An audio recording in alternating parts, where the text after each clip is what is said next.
Hello everyone and welcome back to the channel. Kung bago ka lang dito, I'm Winch Madarang. I'm an insurance and wealth advisor dito sa BC Canada.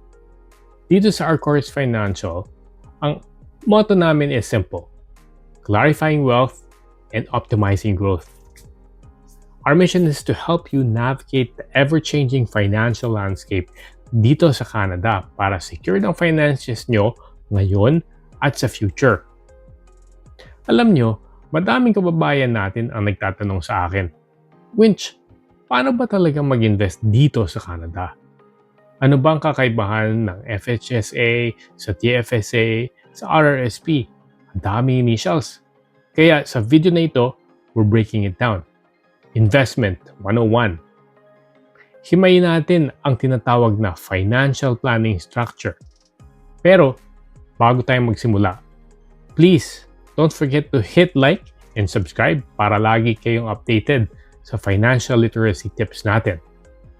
So, let's start with the reality check. Kapag naisip ng mga tao ang financial planning, ang unang pumapasok sa isip kagad nila is, paano magpapalago ng pera? But, look at this structure shaped like a triangle. It's more than just investing and savings. It's a comprehensive approach aimed to reach your short-term and long-term goals. Napapansin niyo ba ano ang nasa pinakababa? The foundation of your financial plan isn't market-based investments. In fact, it's protection and security. Nandiyan ang life insurance, critical illness, disability, at ang pagkakaroon ng will and power of attorney. Think of it this way. Bago tayo magpatayo ng bahay, inaayos muna natin ang pundasyon. Kung wala tayong foundation at diretso kagad sa taas ng structure tulad ng real estate or crypto, isang emergency lang pwedeng gumuho ang buong financial house mo. Kaya build your foundation first. Emergency cash, personal savings, at debt reduction. Once that is solid, then that's when we safely climb up to the market-based investments and alternative assets. Ngayon, let's talk about growing your money efficiently. If you have, let's say, $500 to invest every month, saan mo ito gustong ilagay?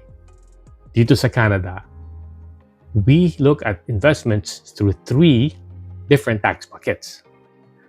Tax bucket number 1, ito yung tinatawag na Tax Now. Ito ang mga non-registered accounts. Anong ibig sabihin nito? Interest, dividends, or capital gains na kikitain mo ngayong taon, kailangan mong bayaran ng tax right away.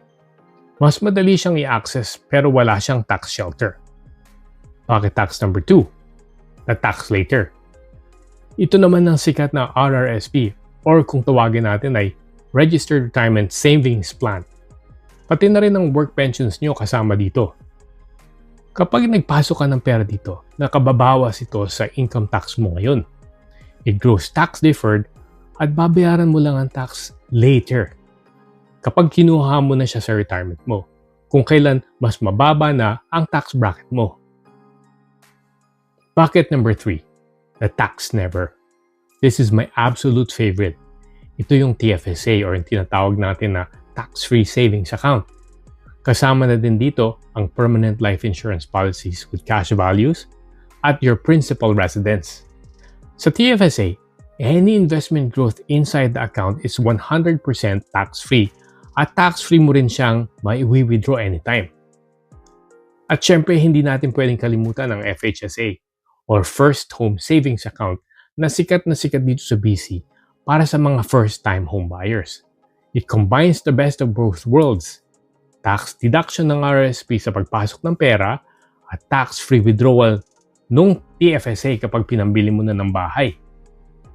Ngayon ang tanong, bakit ba napakahalaga na piliin natin ang tamang tax bucket? It's because of the secret wealth formula na ngayon isasabihin ko sa inyo. To get your true net wealth, the formula looks like this.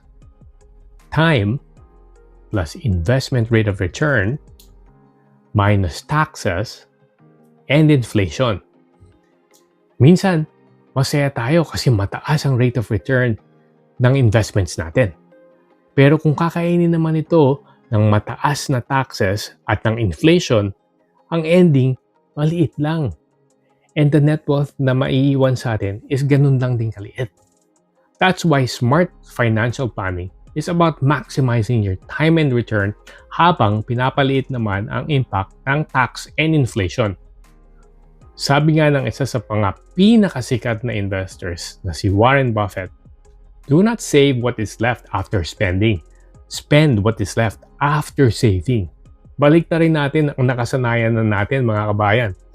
Ipunin natin at invest muna ang para sa future mo at ang matitira, yun ang gastusin.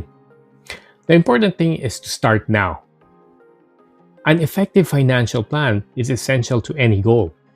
Kung medyo nalilito pa kayo sa paano i-set up ang sarili nyong financial planning structure at kung aling tax bucket ang bagay sa sitwasyon nyo, nandito kami sa Our Course Financial para gabayan kayo. Message us, leave a comment below, or visit our website to book a chat. Maraming salamat kabayan. Stay financially smart and see you on the next video.